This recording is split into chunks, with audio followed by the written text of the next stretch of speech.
All right, adding a button to the page is just a few clicks. So let's just find our spot here on the page and let's go over here to Elements.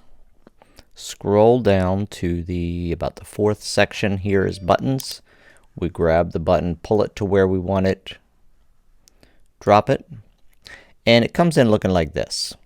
So this is our button, and when we hit Configure, we can either use it as a standard button or a quick pop-up. In this case, we're going to just do a standard button. We're going to link it to another page in our site, but we could link it to any of these options.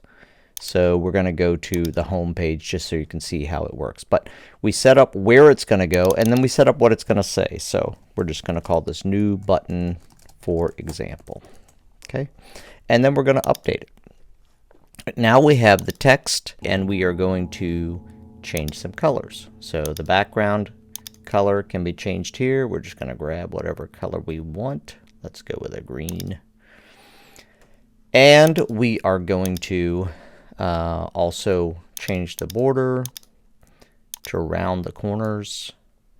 And we are going to put a little shadow behind it by doing this. And we now have a button that's going to send people over here in configuration. It's going to send them to the home page or to whatever we send it to. We could say a URL, we could send them to a pop-up, we could send them to a blog or a cart, or we could say none, which isn't helpful. You can also put a left icon and a right icon onto it. So let's just put arrow. Let's put an arrow there. Whoops, got a lowercase. And we're going to put the left icon, and then we're going to also use a right icon, do the same thing. And we're going to use the right icon. And I like to make those a bit larger. So let's go make them like 5XL and then update and see what it looks like. Yeah, so they may be too large, but that's how you can add some icons to your button.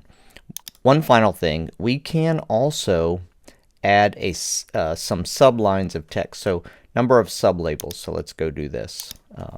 First line of sub label, right?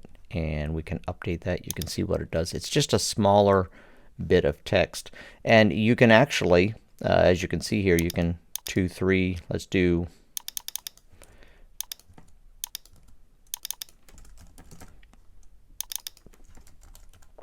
right, and hit update.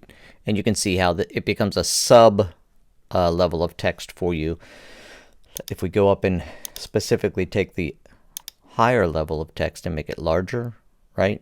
Now you can really see the difference. And of course, we'd want to format this. We can move our icons around, make them larger, make them smaller. But that's how we add a button, link it, and format it.